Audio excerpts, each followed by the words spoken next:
दरिया हो या पहाड़ हो टकराना चाहिए। दरिया हो या पहाड़ हो टकराना चाहिए, जब तक न सांस टूटे जिए जाना चाहिए।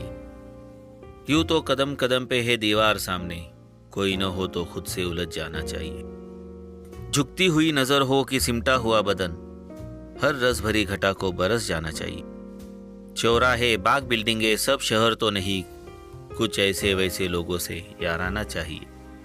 अपनी तलाश अपनी नज़र अपना तजुर्बा, रास्ता हो चाहे साफ भटक जाना चाहिए। छुप छुप मकान रास्ते गुमसुम निढाल वक्त, इस शहर के लिए कोई दीवाना चाहिए। बिजली का कुमकुमा न हो काला धुआं तो हो, ये भी अगर नहीं तो बुझ जाना चाहिए।